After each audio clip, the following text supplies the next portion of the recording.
Morning. Thank you all for being here today, especially as we know that there is a lot of other news happening other places in this building. My name is Carrie Naughton, and I have been a victim advocate for 14 years, and I am currently the Crime Survivors Program Director with Partnership for Safety and Justice.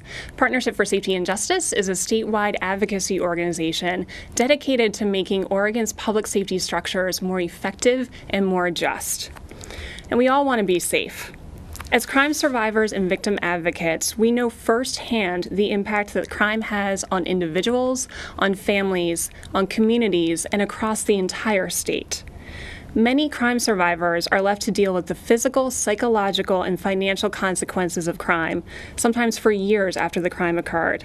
It is important that Oregon prioritizes public safety strategies that reduce crime so that fewer Oregonians will become victims.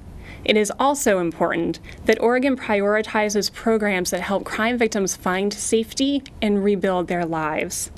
House Bill 3194 provides the path forward for a safer and healthier Oregon. House Bill 3194 comes at a time when Oregon cannot afford to wait any longer to enact these changes. We must act now. In the last 4 years, more than 150 Oregonians have lost their lives to domestic violence. Nearly 1/3 of Oregon's founded child abuse cases are related to domestic violence, and a recent study by the Centers for Disease Control and Prevention found that Oregon had one of the highest rates of sexual violence across the entire nation. Victims of violence and their children need a broad range of services in order to get safe, stay safe, and break free from cycles of violence. House Bill 3194 will enable judges to determine appropriate sentences for offenders while generating savings to reinvest into services that help victims become survivors. This morning, you will hear from Bree Aikens with the Oregon Alliance to End Violence Against Women, Amanda Green, who is a crime survivor and now helps other survivors rebuild their lives, Suzy Elwood on behalf of Chris Millett with the Illinois Valley Safe House Alliance, and Vanessa Timmons with the Oregon Coalition Against Domestic and Sexual Violence. We all support the passage of House Bill 3194 to create a safer, healthier Oregon. We thank you for joining us today. Thank you. My name is Bree Aikens, and I'm here today on behalf of the Oregon Alliance to End Violence Against Women to support the Oregon Public Safety Package, HB 3194. I've been helping crime victims find safety and rebuild their lives for over 14 years. It is vital for crime victim survival that Oregon updates our public safety system. Oregon can balance holding people who commit crimes accountable while improving our public safety system by reinvesting public safety dollars to support services for victims of crime, increase community corrections and other public safety efforts, and invest in rehabilitation through increased access to mental health and drug treatment services. My extensive career has enabled me to understand quite well why this balance is important. I've worked for over 7 years as an advocate at local domestic and sexual violence service organizations, as well as for over 4 years at the Attorney General's Sexual Assault Task Force, where I provided training and technical assistance on sexual violence response and prevention to a wide range of professionals, including advocates, law enforcement, prosecutors, corrections professionals, medical and mental health providers, and many others. I'm also a member of Oregon's Sex Offender Treatment Board, and I'm the co-founder and president of the Oregon End Violence Against Women Political Action Committee. These experiences have helped me to see the issue of public safety from many sides, including victim services, the criminal justice and correction systems, as well as offender management and treatment, and to understand the importance of balancing each of these in order to support victims, hold offenders accountable, and keep our community safe. Our current system does not work, and it is not sustainable. In the past decade, Oregon's prison population has grown by nearly 50% to over 14,000 inmates, and taxpayers now spend more than $1.3 billion each biennium to pay for corrections. Oregon's prison bed population is projected to increase by 2,300 beds during the next 10 years at a cost of $600 million. At the same time, current combined state and federal funding is less than half that amount needed for core emergency services to victims of domestic and sexual violence. What we know from sex offender treatment and management is that one size does not fit all. Each offender is different, and judges need to have the ability to consider the circumstances of each case in order to understand each offender's risk and make decisions about sentencing and treatment that will keep victims and our community safe. While some victims may want their offender to be locked up forever, the reality is that the majority of offenders are released at some point. However, in our current system, there are insufficient resources to properly manage and treat offenders and help them reintegrate safely back into our communities, increasing the risk that these individuals will reoffend. On the other hand, most victims of domestic and sexual violence know their offender. For some victims, knowing that someone they care about will be locked up for a very long time and may or may not receive help in the form of treatment may deter some victims from reporting the crime or participating in the criminal justice process. However, if victims knew that judges had the ability to make sentencing and treatment decisions that take into account the victim's wishes, then they may be more willing to report and engage in the criminal justice process.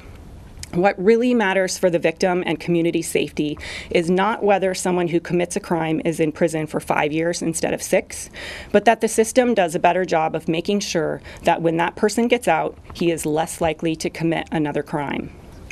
Moreover, we know that victims who experience a supportive and compassionate response, such as that provided by victim advocates, have a lower rate of post-traumatic stress and are more willing to engage in the criminal justice process.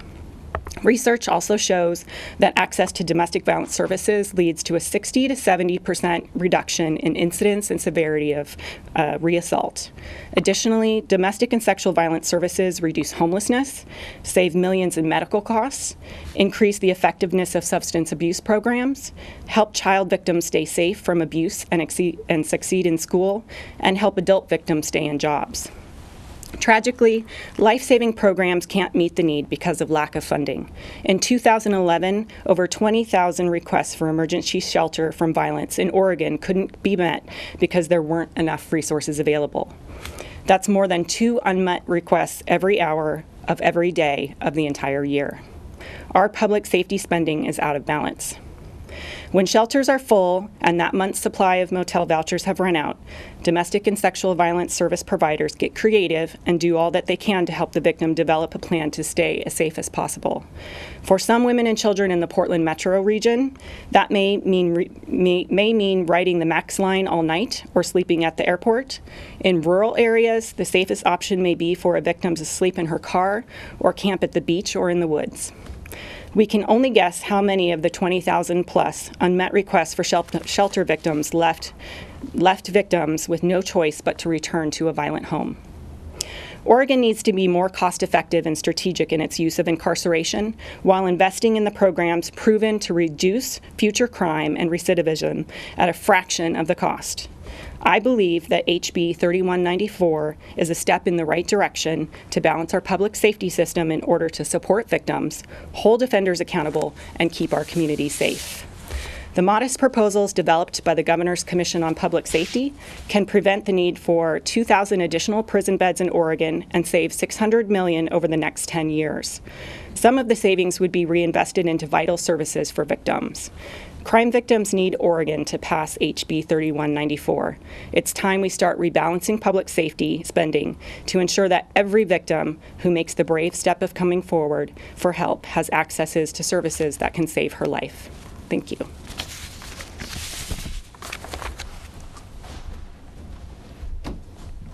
Hi, my name is Amanda Green, and I'm here today to talk in support of the Oregon Public Safety Package, House Bill 3194. I would like to voice my support of House Bill 3194 not only as an advocate working for victim rights and violence prevention, but also as a survivor of sexual violence. House Bill 3194 is important to me because I want to improve Oregon's public safety system for victims. Oregon can balance holding people who commit crimes accountable while improving our public safety system by reinvesting public safety dollars to improve services for victims of crime. This will make individuals, families, and communities across Oregon safer. At the age of 16, I was drugged and assaulted by my boyfriend, whom, although I had only been dating for 2 months, I had gone to school and church with since kindergarten.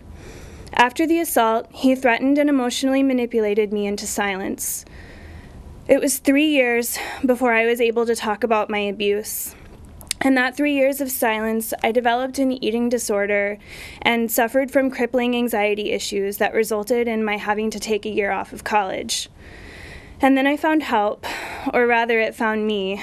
To be frank, I wasn't actually aware that help was to be had after my assault because no one had ever spoken to me about sexual violence. When I stumbled across Promoting Awareness Victim Empowerment, or PAVE, in college, I was connected to both individual and group therapy and other survivors with whom I could share. Eventually, PAVE empowered me to help other survivors. In my several years of prevention and advocacy work, I have had the opportunity to walk many survivors through the process of healing and justice. Repeatedly, the same issues have come up: barriers in the justice system and a veritable lack of available services, especially for low-income survivors and those from historically marginalized communities. In my own struggles with sexual violence, and those I've witnessed, I cannot overemphasize the importance of support services being available after the crime. While I never sought justice through the criminal justice system for my crime, I know that the reason that I was able to become the person I am today, am able to live a full, healthy, and happy life, is because of the access I had to both individual and group therapy and to a community of other survivors with whom I could find a path to healing. The survivors I've worked and shared with over the years are, believe it or not, some of the most hopeful and optimistic people I have ever met. There is so much hope out there, even under the bleakest of circumstances, but this hope is only garnered when survivors have access to the appropriate assistance they need and whole communities that support them. Nothing can take away the violence that has already occurred, but with support, survivors don't have to be stuck in the trauma from violence. For Oregon to thrive, it is imperative that no survivor is ever stuck, and this will require resources to fund domestic and sexual violence services that provide support for survivors. Additional funding can be found through the passage of House Bill 3194. House Bill 3194 will also provide for justice, which means something different to every survivor. For many survivors like me, safety and justice will be found outside of any interaction with the criminal justice system. For others, the criminal justice system is an important part of their pathway to safety and justice. Oregon has strong victims' rights that allow the victim to tell the judge about the importance of the crime. It's important to have sentencing decisions made in open court so the judge can factor in the impact on the victim and what the victim thinks an appropriate sentence is. House Bill 3194 has the right balance of ensuring that people who commit a crime are held accountable for their actions and makes Oregon smarter on crime by reinvesting a portion of correction savings into services for victims. Ensuring that we have a strong public safety system is part of creating the safe and strong communities that we all want to live in.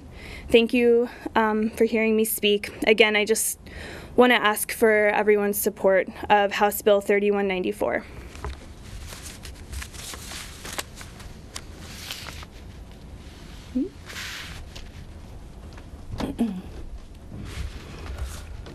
Good morning. My name is Suzy Elwood. I am a victim advocate at the Illinois Valley Safe House Alliance, and I'm here speaking on behalf of Chris Millett, the Executive Director. We help survivors of domestic and sexual violence in Josephine County find safety and rebuild their lives. Illinois Valley Safe House Alliance is more than a safe place. We serve survivors of domestic violence, sexual assault, and stalking while they meet their immediate and long-term goals of safety and self-sufficiency. In order to achieve this mission, we have designed programs that address the immediate crisis needs of survivors and long-term support while they rebuild their lives.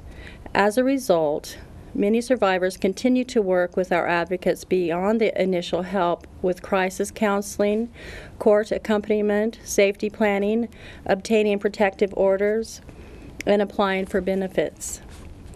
We provide support groups, education groups for adults and children, assistance in returning to school and or finding living wage jobs, and support emotionally and physically with finding adequate and affordable housing. Support groups are available for survivors of domestic violence and sexual assault and for survivors who are in recovery from addiction.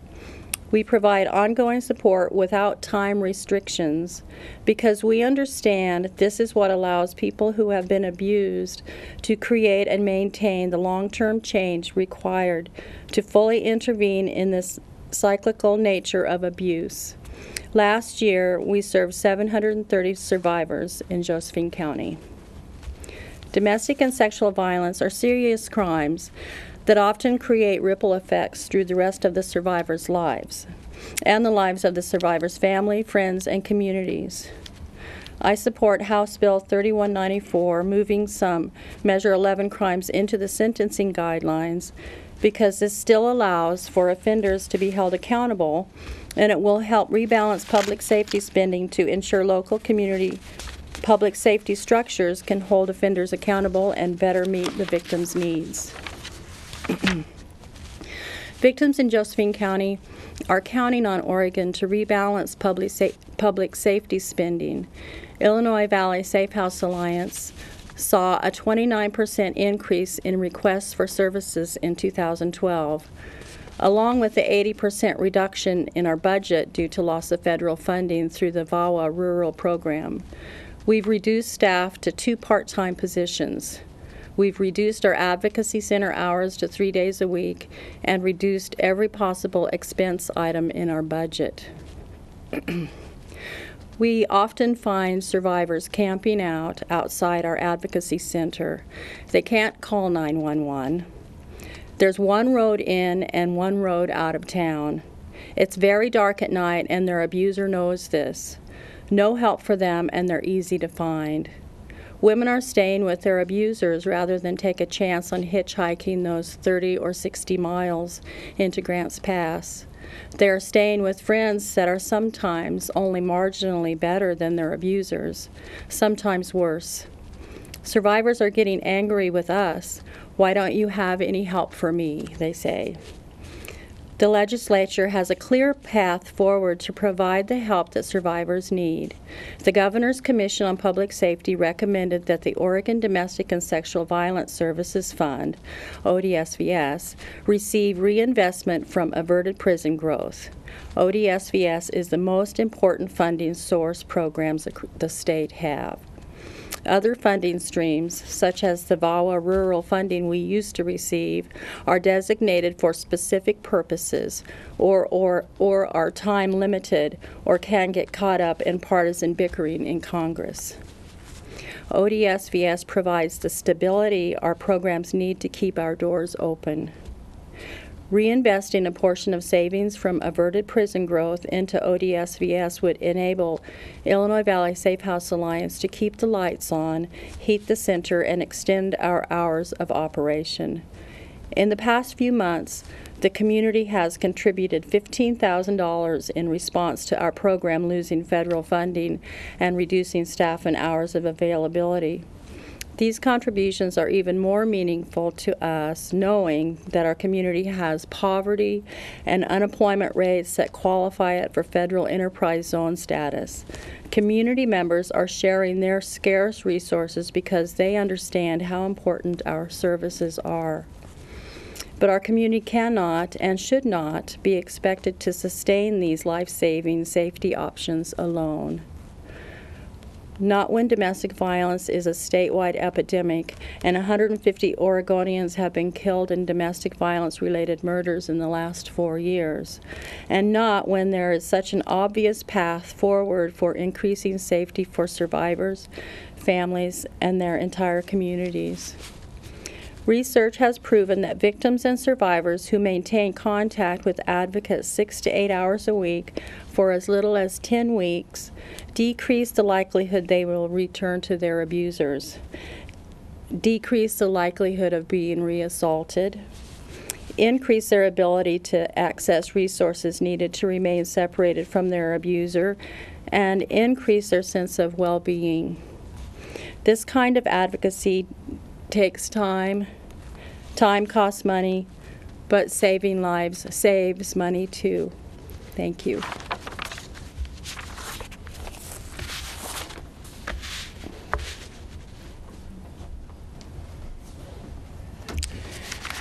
Hi, I'm Vanessa Timmons from the Oregon Coalition Against Domestic and Sexual Violence. My organization acts on behalf of 50-plus tribal and community-based nonprofit domestic and sexual violence programs in the state of Oregon. We support our local programs by providing technical assistance, community education, training and prevention, and supporting coordinated emergency medical and legal responses to these extremely personal crimes. Domestic and sexual violence services are critically underfunded in Oregon. Combined state and federal funding gives programs less than half of what is recommended to provide core services. In 2011, there were over 20,000 requests for emergency shelter that could not be met. That's an average of 2 unmet requests every hour of every day of the entire year. And terrifying truth is that almost half of these came from victims who were also seeking shelter for their children. I've personally sat with survivors as they struggle with the very difficult decision of personal safety or physical safety. Many survivors sleep in parks, in cars, in hospital waiting rooms, making very difficult decisions every day about where to go and what to do to take care of themselves and their children. I think that no one should have to choose between personal safety and a safe place to sleep. I'm here today to ask you to join the Oregon Coalition Against Domestic and Sexual Violence in supporting House Bill 3194. When it comes to public safety, one size does not fit all. That is one reason why less than half of the domestic and sexual violence survivors do not report their crime to police. Yet more than half of Oregon's public safety resources are spent on corrections, squeezing resources for other vital parts of the public safety system, like victim services. Across the country, intimate partner violence advocates have long been concerned that a victim might genuinely fear that reporting to police makes things worse instead of better. We join other local, state, and national advocacy organizations to oppose mandatory minimum sentences, especially for domestic and sexual violence offenses. The one-size-fits-all sentences can have unintended consequences for survivors. They don't allow judges to consider the specific needs and the very personal impact that these crimes have on survivors and their families. They make it less likely that a victim will report the crime. It increases pleading a deal to a lesser crime, and it puts more money into prisons, further unbalancing the resources available for other important parts of the public safety system. OCASVA is fortunate to be in a position where we can represent Oregon survivors and domestic and sexual violence services in support of House Bill 3194. But not all domestic and sexual violence programs are in a position where they can publicly support these modifications, because they have close and important working relationships with county DAs, and like you, victim advocates can be pressed by DAs, but we feel the continued responsibility to speak out and be a voice for them as you are for your constituents. When the supporters of mandatory minimum sentences advocated to pass Oregon's version of Jessica's Law on behalf of the survivors we work with daily, the coalition and programs across the state opposed it. We opposed it because we knew that one-size-fits-all approaches would not fit the majority of survivors. When the supporters of mandatory minimums put Measure 73 on the ballot again, without regard to what would help the majority of survivors, we oppose that as well. We have seen time and time again the supporters of mandatory minimums advocating for policies in the name of all victims, that those policies fit only a few victims and leave so many out in the cold. Quite literally, since the out-of-balance public safety funding leaves thousands of victims without safe shelter each year, I'm compelled to remind you that justice is not one size fits all. Moving some M11 offenses back into sentencing guidelines will still enable judges to take into account the impact the crime had on the victim when determining an appropriate sentence for the perpetrator. The policies outlined will flatline projected prison growth, creating savings that can be reinvested into the critical prevention and treatment services that our member programs offer. Our public safety system must provide the balance and safety and services, targeted accountability for offenders, and just as importantly, prevention and support services for the survivors that we serve. The savings accomplished by the modest modifications outlined in House Bill 3194 would allow for reinvestment into critical safety services. Instead, Oregon is poised to invest in overreaching financial burden of increased prison spending. Prisons are an important part of a healthy public safety system, but they are not the only preventative measure. Take sex abuse 1, for example. H. Bill 3194 would still provide for long and consecutive sentences, and savings generated could easily be spent in the impactful increase in safety for victims and communities. Our life-saving services make a difference. We make sure that there are diverse experiences and viewpoints that inform the work that we do. Tonight, we want to ensure that these same experiences and viewpoints inform the work that you all do. Please take this opportunity to move Oregon into a public safety system where victim services are given the priority that they deserve. Thank you. We thank you all for your attention today, and the speakers who you just heard from will be available all day for questions. Thank you.